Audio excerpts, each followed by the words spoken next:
What's up, you guys? Welcome back to my channel.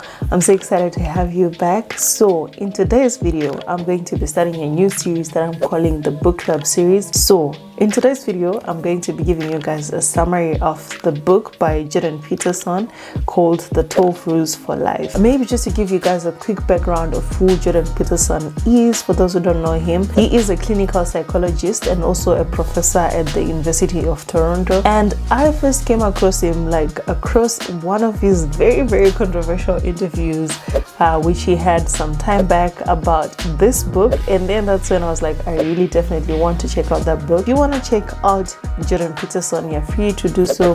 He even has a YouTube channel. I think it has got like more than 4 million subscribers, so he's definitely quite a very popular and a big public figure. So without wasting much time, I think we can now just dive into the rules. Rule number 1, he says to stand up straight with the shoulders back. So what this simply means is when you present yourself, try to present yourself in a confident manner. Fix your body language and your body posture. When you're standing shoulders back, standing up straight, people just tend to want to listen to you more because they think you probably know something that they probably do not know. So, and he also highlights that this creates a virtuous cycle in which if you are getting positive feedback from people, you start feeling a lot more confident, and in no time you are definitely building that true confidence. So in short, fake it till you make it. If you aren't confident and you don't feel like you're confident, just fake it and just go for it. Now moving on to rule number 2, treat yourself like someone you're responsible for helping. So he highlights that it's so easy to take care of other people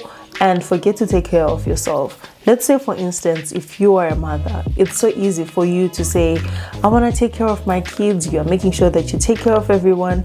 But sometimes after that's all said and done, you forget to take care of yourself. So he highlights that key areas for one to make sure that they take care of themselves is like making sure that your physical health is on point, your mental health is on point, or at least you're trying. Your spiritual growth, expanding your knowledge, pursuing your goals, making sure that you articulate your principles a little bit more. Moving on to rule number 3, he says, make friends with people who want the best for you. So what this simply means is try and surround yourself with friends who genuinely want to see you succeed. So there are people who just have so much negative energy. If you are going to tell your friends, maybe let's say, oh guys, I have this business idea, some friends will be there to support you and be like, oh, go for it. And then some friends are just there normally to just drag you down and make you to lose your confidence in whatever things that you may be thinking of doing and probably not even end up pursuing them. So he just highlights, I think this one is a basic rule where we were told growing up that you need to choose your friends wisely. So even up to now as an adult, just always make sure to protect your energy. Hang around with people who want to see you become the best version of yourself. And those friends should also be in a position to tell you when you're doing things that are self-destructive and you aren't necessarily doing the best that you could be doing. Now moving on to rule number 4, compare yourself to who you were yesterday, not to someone else's today. With the mass media today, if you go on Instagram, it's so easy for you to compare yourself with someone else. And Jordan Peterson also highlights that the areas that people tend to mostly compare themselves in are areas of like looks, like physical looks. People compare themselves when it comes to like wealth, their level of wealth, marriage, career, relationships, that sort of thing.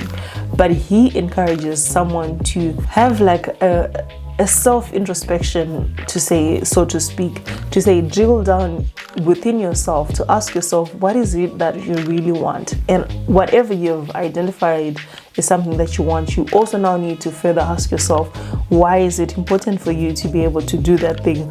Why is that goal really important? And keep asking yourself maybe at least like 5 times on one goal on why it's important until you are left with no answer. And then at the end, you now need to determine if that goal is even still important to even be pursuing, because you never know, you may be narrowing your focus and probably now need to change your focus to something else if you then realize that you really actually don't care much about that particular goal. And he also highlights that it's important for someone to compare themselves with who they were yesterday, because you are your own competition and life is so different for everyone. We have different life experiences and our life is ordered in a different manner. So you cannot use the same broad standard to compare yourself to the next person because maybe you are the same age. No, it doesn't work like that. You need to compare yourself to who you were yesterday. So if at the end of the day you feel like you've broken down your goals and you've achieved something that can propel you to your own goals, then you're moving, you're making progress. Then there's nothing to worry about. Stop comparing yourself. Rule number 5, do not let your children do anything that makes you to dislike them. So in this rule, he highlights that as a parent, it's your responsibility to train your children. Personally, I'm not a parent, so I can't really advise parents out there. So I'll just say what the book says. Actually, let me back that up. I'm an aunt, so I think I'm technically a parent. He says that you as the parent, you have a responsibility to discipline your child. When your child is growing up, when they are in the ages of 0 to 4 years, they are constantly testing boundaries because they don't know what's right and what's wrong. So you as the parent, it's your responsibility to say if they are doing well, if they do something which is really good and you're happy about, tell them that you're happy about it, compliment them, encourage that certain behavior a little bit more. If they do something wrong and they're being mischievous and naughty or just being irritable, make sure that you do punish them or discipline them in a manner that you as a parent think is appropriate, you as a parent, so that your child is raised up to be a well-mannered child who has respect to their elders, even not necessarily just to their elders. They are just a good kid to play around. You teach them the basics, like learn to share your toys or fight with other kids, that sort of thing. Because when they go out in society, or maybe when they start going to school, they are then able to make friends. And lastly, if your child is also a good child, even elderly people would even love to take care of your child. People would even offer to babysit your child for you because your child is just too good. And he highlights, as much as you may not always enjoy disciplining your children or punishing them, it's important that you do it yourself and act as a proxy to society, because society will not be so kind when they are disciplining your own child. Society may even end up taking your child to jail, which is something that would be very, very tragic, and you don't want that. Rule number 6, set your house in perfect order before you criticize the world. So in this rule, it says before you blame anyone else or anything else, just try and ask yourself if you have done or gave everything, or to have a different outcome to whatever has happened.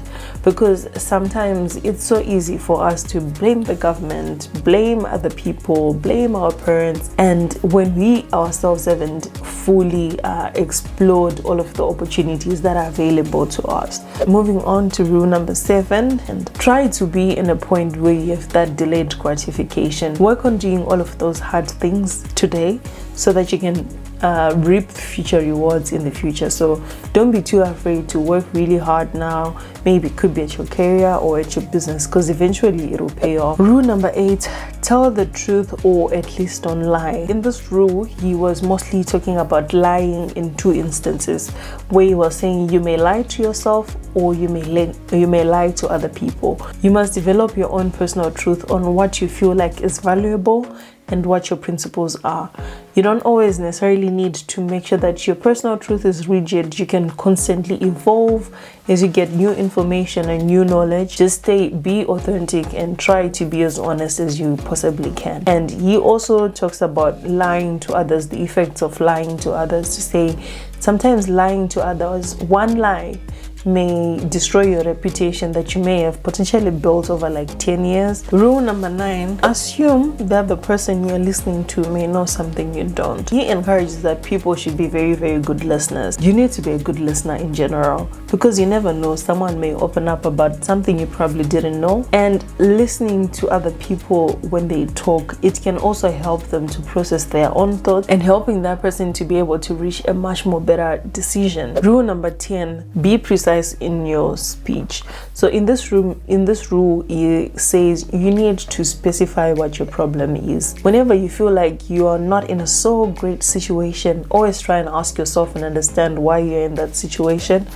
and try and get to the root cause of what the problem could be, because you may be in a position to help yourself after you've only managed to identify the problem. Rule number 11, do not bother children when they are skateboarding. This is the rule that has gotten Jordan Peterson quite a lot of heat and controversy, where it somehow highlights that we need to accept there's some inequality that exists. Yes, we may get to a point where we all get equal opportunities, but we need to recognize at the end of the day that men and women are definitely different. And he also even talks about a point where people were sort of like arguing the fact that most of like the top positions in the corporate world are occupied by men. I'm sure this is an issue or an area which is like very, very sensitive for so many people. And then rule number 12, he says, pet a cat when you encounter one on the street. In life, there are so many challenges that you face, but at the end of the day, you just need to try to be in a position where you indulge yourself in the